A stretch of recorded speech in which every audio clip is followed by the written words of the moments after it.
خلي بالكم من يوم السبت 22 يونيو، لأن القمر هيبقى بدر، قمر كامل، وده اليوم اللي بيحصل فيه الكوارث وجرائم القتل وحوادث كتير. ومش كده وبس، انت هتعاني كمان من قلة النوم. وانت خلي بالك انك لازم تقصي اطراف شعرك في اليوم ده او اليوم اللي قبله او اليوم اللي بعده اللي هيكون فيه القمر كامل، علشان شعرك يطول ويبقى احسن.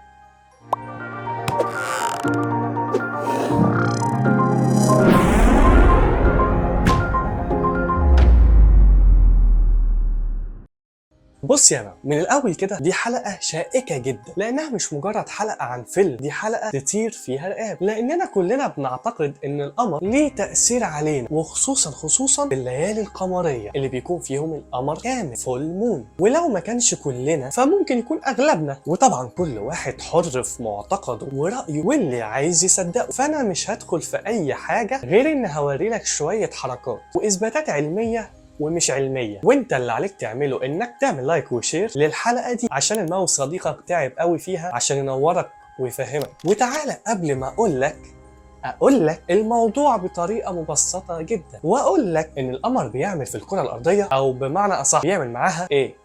ما تفهمنيش غلط، بس ده اللي بيحصل. بص يا مان، القمر والشمس كل واحد فيهم ليه قوة جاذبية بيأثروا بيها على الأرض، بس الفكرة في إيه بقى؟ القمر نفسه يخرج من الجاذبية الأرضية، وده بيحصل فعلا. القمر كل سنة بيبعد عن الأرض بمقدار تقريبا 2.5 سنتي، وده بسبب قوة المد والجذر اللي بتحصل ما بين الأرض والقمر. بس ما تقلقش ده مش هيأثر علينا لا من بعيد ولا من قريب، أصل القمر هيجي وقت ويوصل لنقطة اتزان، بمعنى إن القوتين دول هيكونوا متزنين والقمر يثبت مكانه، هيفضل صديق وفي للأرض، مش هيبيع. القمر ما بيسيبش صاحبه. وتعالى اقول لك ان القمر بيلف حوالين نفسه، ودي حاجه مش كل الناس عارفينها، حتى انا غير من فتره قريبه، لانك دايما هتشوف وش واحد للقمر، ما بتشوفش غيره في كل الليالي او حتى في النهار.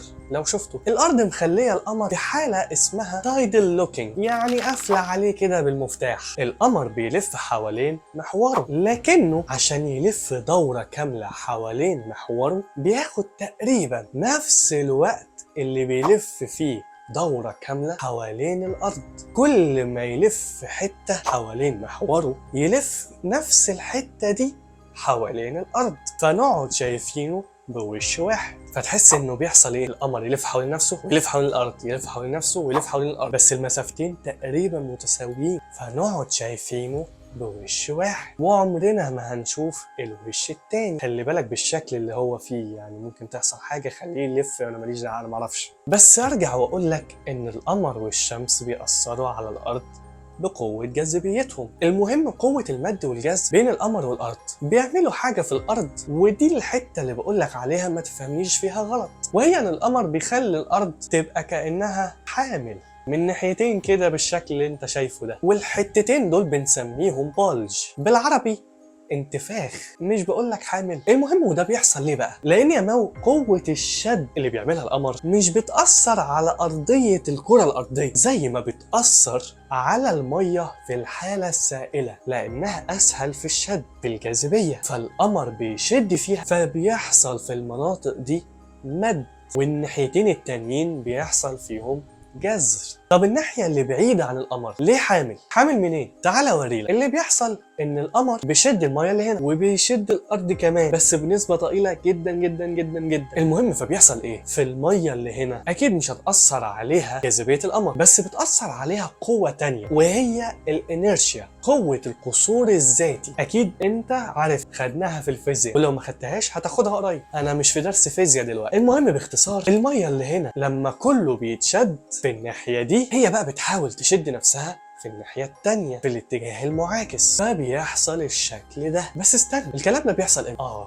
جينا بقى للسؤال المهم. بص يا ماو، المد والجذر بيحصل مرتين في اليوم في اي مكان فيه محيطات او بحار، بس مساحتهم واسعة، عشان كده بقول لك محيطات وبحار. بيحصل 2 مد و2 جذر، بس النمط ده مش اللي بيحصل دايما في كل الاماكن، يعني في اماكن ممكن يحصل فيها مد واحد وجذر واحد حسب عوامل كتير في المكان. بس يا ماو، في مشكلة كبيرة عند ناس كتير، وانا برضو كنت واحد منهم. احنا فاكرين ان القمر بس هو السبب في المد والجذر، وللاسف احنا نسينا جسم سماوي ضخم مهم جدا في مجموعتنا الشمسية، وجاذبيته مأثرة على الأرض، وهو أكيد الشمس. الشمس بتلعب دور في قصتنا، بس القمر هو بطل القصة دي. يعني دور القمر هو الدور الأساسي، الشمس بقى دور كده ثانوي بس ليها دور برضه. تعال اقول لك ازاي. بص يا مان، في يومين كل شهر المد والجزر بيبقوا زياده قوي اكتر من الطبيعي. يعني لو في مد ارتفاع في منسوب الميه بيكون اعلى من الطبيعي، ولو في جزر انخفاض في منسوب الميه بيكون انخفاض اكتر من الطبيعي. واليومين دول هما لما يكون القمر كامل، او ان يكون القمر محاط، قمر جديد النيو مون، يعني القمر يكون بيننا وبين الشمس. ليه بقى اليومين دول بالذات؟ لان الثلاث اجسام بيكونوا على خط مستقيم، فبيحصل ايه؟ القمر بيشد من هنا وبيحصل من هنا الانرشيا زي ما قلت لك، وهنا بقى بتتدخل الشمس وتقول لهم انا عاطف عايزه كمان اشد معاك، فبتزود المد والجزر بالشكل ده. وده بيحصل في الحالتين دول بس، وكان القمر بدر او كان محاق. واللي بيحصل ده بنسميه السبرينج تايدز. بس بقى في يومين تانيين العكس، برضه بيكون فيهم مد وجزر بس اقل بكتير، اقل حتى من الطبيعي، وهم لما بيكون القمر في التربيع الاول والتربيع الاخير، ودي اشكالهم عشان لو اسمائهم غريبه بالنسبه لك، يعني هنا او هنا. فايه اللي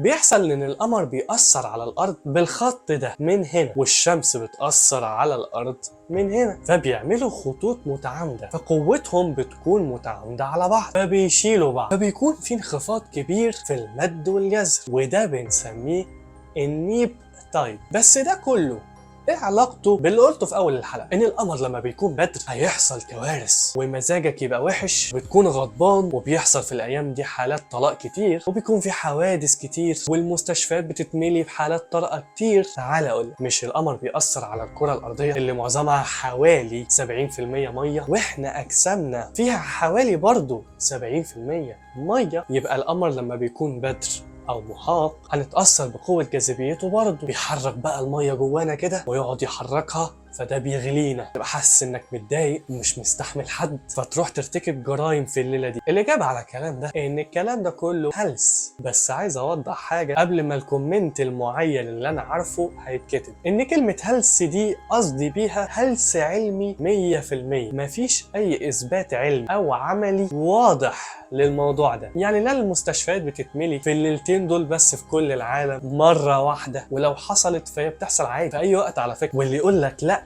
ده عملوا تجربه في مش عارف مستشفى ايه في مكان فين، وان فعلا معدل دخول الحالات الطوارئ كانت اكتر من العادي في الايام دي، بس هلس يا جماعه. اثبات موضوع زي كده لازم يكون اثبات عالمي بحدث عالمي، يعني كل المستشفيات في كل العالم يدخل فيها حالات طارئه في نفس الليله دي، وده طبعا على حد علمي ما حصلش. فما تخليش حد يحكي لك فيلم برج على انه القمر بيأثر فينا بالطريقه دي. مفيش حتى ابحاث اتعملت في الموضوع ده وعندها دليل واحد قوي وواضح بيقول كده. المشكله اني بلاقي دكاتره كتير وبيطلعوا في التلفزيون ويقولوا طاقة القمر ومش عارف طاقة ايه يا دكاترة؟ طاقة ايه؟ انهي طاقة دي؟ عارف، اسألوا السؤال ده. لو القمر بيأثر على المية اللي جواي وبيعمل كل الحاجات اللي انا قلت لك دي، ليه القمر ما بيأثرش على البحيرات الصغيرة او حمامات السباحة او الانهار الصغيرة؟ مش مصدقني؟ روح في ليلة فيها القمر بدر عند بحيرة كده او حمام سباحة وشوف هيحصل فيها مد وجزر ولا لا. القمر ما بيأثرش على الاماكن الصغيرة اللي فيها مية، بيأثر على المساحات الكبيرة اللي فيها ميه. علشان كده في الاول قلت لك بحار ومحيطات. بص يا ماو، احنا عقولنا لما بيدخل فيها حاجه، خصوصا لما بتتحول لمعتقد، بيعمل لها لينك لاي مشكله بتحصل لك. يعني لو امك دعت عليك وانت رايح الشغل في يوم من الايام، وانت رايح الشغل بالعربيه الكاوتش فرقع، اول حاجه هتيجي في دماغك يا بركه دعاك يا، مش مثلا عشان انت قبلها بيوم كنت عند بتاع الكاوتش وقال لك انك لو مشيت عليها اكتر من كده الكاوتش ده هيفرقع، ولما انت سالته بكام الجديد قال لك ب 4000 جنيه، فانت استخسرت في حياتك 4000 جنيه وما جبتش الكاوتش الجديد ومشيت على القديم وقلت ربنا يسترها. فطبيعي ان الكاوتش تاني يوم يفرقع. ده لو كان بتاع الكاوتش راجل امين. يا مودي الام دي احلى حاجه في الدنيا وما ترضلكش اي اذى. فده العقل البشري لما فكره تدخل دماغه بيحولها لنتيجه اي مشكله ليها بس علاقه صغيره، مش بيفكر في الاسباب الحقيقيه. فكلام ان القمر بيأثر عليك ده علميا بلح. طب انا رايي ايه؟ بصراحه هقول لك انا بحب العلم، بس برضه المعتقدات والتقاليد مهمه. فمش لازم عشان قلت لك انه مفيش دليل علمي بيقول ان الكلام ده صح فتصدقني. لا، انت تصدق اللي انت عايزه. انا مش هتضايق حتى لو اتضايقت، انا بس بحاول اكشف لك، مش هقول حقايق، لان ساعات كتير العلم مش بيعرف يفسر ظواهر كتير احنا ممكن ما نكونش وصلنا لها. بس فلو لقيت دكتور بيقول لك طاقه مش طاقه، لو عايز تصدقه صدقه، انا ما عنديش مشكله. بس انا عندي مشكله لو لقيت دكتور بيقول لك ان العلم بيثبت كلامي ده. لا، العلم بيقول ان الكلام ده بلح. على الاقل لحد وقت تصوير الفيديو ده. ممكن بكره تطلع ورقه بحثيه معاها دليل قوي والحلقه دي اللي تطلع بلح. لكن لو لقيت دكتور بيقول لك كذا والعلم بيقول ان كلامي ده صح، فاخلع. ده بيسرقك يا قمر واجري. نيجي بقى للمعجزه التانية. اصل لو انت قصيتي اطراف شعرك في الليالي القمريه هيطول بسرعه، هيبقى شكله احلى. في دي بقى لا علم ولا دين بيقولوا انه كلام صح. ده كلام ضحك، مفيش الكلام ده. وبرضه ده مش كلام، افتحوا المصادر اللي هتلاقوها في وصف الفيديو ده. الكلام ده بيحصل في الهند بس، يعني قصدي ما بيحصلش. العلم بيقول ان ندرة الشعر ونموه بيعتمد على الوراثة والعمر والتغذية والهرمونات والامراض الصحية والضغط النفسي وطريقة الاعتناية بشعرك. ولو بتاخدي ادوية معينة ممكن يكون ليها اثار جانبية على الشعر، وطبعا البيئة اللي انت عايشة فيها. ودي مش حاجة كتير عارفينها، ان البيئة اللي حواليك بتأثر على جسمك كله، وشعرك ده من جسمك اعتقد، مش باروكة. فكل الكلام ده مش عاجبك وبتفكري في القمر ازاي هيطول شعرك. القمر ملوش دعوة بالشعر، نقطة. واللي يقول لك كده برضه زي الكوافيرات اللي بتعمل عروض في الليالي دي. العروض حلوة مفيش كلام، بس ما تصدقيش الكلام ده. يعني روحي استفيدي بالعرض وما تصدقيش الكلام ده، لانه مش هيحصل. ولو حصل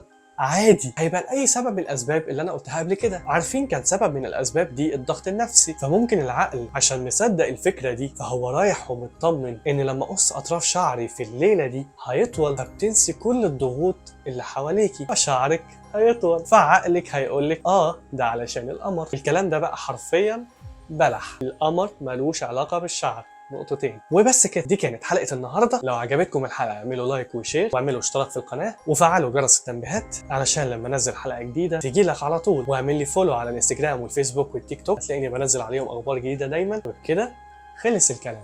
القمر ملوش دعوة بالشعر والحاجات دي.